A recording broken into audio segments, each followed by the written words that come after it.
Le football français traverse sa crise la plus grave depuis des décennies. Alors que le PSG porte seul l'indice UEFA de la France, l'élimination de Lyon et Lille place la Ligue 1 à une humiliante sixième place. Dans cette vidéo Deep Dive, nous analysons pourquoi la France perd son statut de grand, l'impact dévastateur des blessures de Barcola et Ruiz sur le système de Luis Enrique et la révolution politique en coulisses de l'UEFA. Entre la gestion de Dembélé, les révélations de Carlos Soler sur l'enfer parisien et la fronde des clubs contre le nouveau format de la Ligue des Champions, plongez dans les secrets du foot business. Mesdames, Messieurs, l'heure est grave. Imaginez un monde où le dimanche soir, l'affiche que vous regardez ne pèse plus rien sur l'échiquier européen. Un monde où la France, nation double championne du monde, est officiellement devenue le petit parmi les grands. Aujourd'hui, nous ne parlons pas juste de sport, nous parlons de survie. La France vient de glisser à la sixième place du coefficient UEFA, derrière le Portugal, derrière les nations que nous regardions de haut il y a encore 3 ans. C'est un séisme. Pendant que le PSG tente de colmater les brèches en battant Chelsea, le reste de l'édifice s'écroule. Mais au-delà des scores, il y a une guerre en coulisses. Des clubs qui se révoltent contre l'UEFA, des joueurs comme Carlos Soler qui dénoncent un système qui ronge les hommes, et une succession chez le plus grand entraîneur du monde, Pep Guardiola, qui se dessine déjà. Bienvenue dans ce Deep Dive. On va comprendre comment on en est arrivé là. Pour comprendre la catastrophe, il faut sortir des émotions et entrer dans les chiffres. Pourquoi la sixième place est-elle un arrêt de mort financier ? Parce que c'est la perte de place directe en Ligue des Champions. C'est une perte d'attractivité pour les droits TV qui sont déjà en berne. La semaine dernière a été fatale. L'élimination sèche de Lyon et de Lille n'est pas qu'un accident de parcours. C'est le symptôme d'une Ligue 1 qui s'est reposée sur ses lauriers. On divise les points par 7 en France. Chaque défaite de Lille est un boulet au pied du PSG. Regardez le Portugal, 3 cartouches encore en lice. Ils optimisent chaque match. En France, on a Strasbourg qui résiste héroïquement en Conference League, mais est-ce suffisant pour sauver l'économie d'un football qui croule sous les dettes ? Le retard s'accumule et la division des points rend chaque victoire vitale. Si Paris chute face à Liverpool, c'est tout le système financier de la Ligue 1 qui risque l'implosion. Parlons terrain. Luis Enrique aborde le choc contre Nice et surtout Liverpool avec un effectif décimé. L'absence de Bradley Barcola est une tragédie tactique. Pourquoi ? Parce que Barcola était l'équilibreur.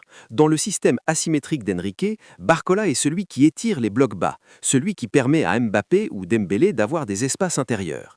Sans lui, le PSG devient prévisible. On ajoute à ça les absences de Fabian Ruiz et Quentin Gendjé. Ruiz, c'est le métronome, celui qui compense les montées de Hakimi. Son absence force Enrique à bricoler. Et c'est là qu'on voit les limites de la profondeur de banc. On a vu le cas Carlos Soler, un joueur de talent, mais qui explique aujourd'hui que le club le rongeait.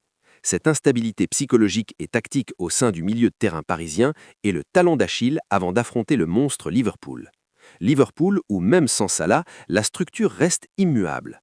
Enrique dit qu'il n'y a pas de favori, mais la réalité des blessures raconte une autre histoire. Ousmane Dembélé est l'incarnation du football moderne, capable d'éliminer 3 joueurs sur un crochet, puis de lancer un TikTok le lendemain d'une défaite ou d'une annonce majeure. C'est ce contraste qui fascine et agace. Sa réaction à la victoire du Maroc à la CAN, pour ces dingueries-là, il n'y a que la CAN, frère, montre un joueur déconnecté de la pression médiatique classique, vivant dans sa propre bulle de passion. Mais est-ce suffisant pour porter le PSG ? Enrique le défend, mais les observateurs comme Habib Bey ou Didier Deschamps s'interrogent sur le sérieux de l'environnement global. Quand Deschamps dit être surpris par les décisions juridiques autour de la CAN, il pointe du doigt l'instabilité du calendrier. Dembélé, lui, s'en amuse. C'est sa force, mais c'est aussi son plafond de verre. Dans une équipe qui manque de leaders vocaux, le talent pur de Dembélé suffit-il quand le vent tourne ? C'est le point le plus brûlant. Dans l'ombre, les clubs se révoltent. Le nouveau format de la Ligue des Champions est un succès d'audience, mais un cauchemar politique.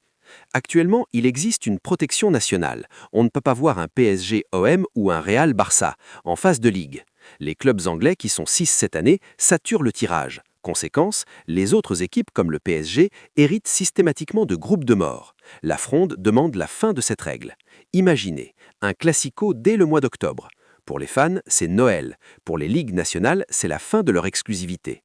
C'est une bataille de pouvoir entre l'UEFA qui veut protéger l'équilibre des pays et les gros clubs qui veulent maximiser les revenus. Si cette règle saute, le visage du football change à jamais. Le football devient une Super Ligue qui ne dit pas son nom. Enfin, tournons nos yeux vers Manchester.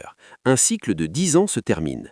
Pep Guardiola semble arriver au bout de son énergie. City est distancé en Première Ligue, éliminé par le Real. L'ombre de la fin plein.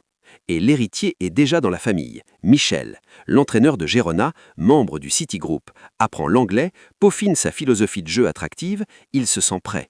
C'est la force de City, anticiper là où les autres réagissent. Girona est 12e, mais le contenu de jeu est là. C'est le style Pep avec une touche de modernité. Si Pep part, le football anglais perd son cerveau, mais le City Group a déjà programmé le futur. Alors, quel futur pour notre football? Une France reléguée au second plan, un PSG qui doit se réinventer sans ses cadres et une Europe qui s'apprête à faire sauter les dernières barrières nationales. Le football de 2026 ne ressemblera à rien à celui que nous avons connu. Entre les maillots Adidas du mondial et les nouvelles listes sans Cristiano, on sent que la page se tourne. Merci d'avoir suivi ce deep dive. Dites-moi en commentaire si vous croyez encore au miracle français.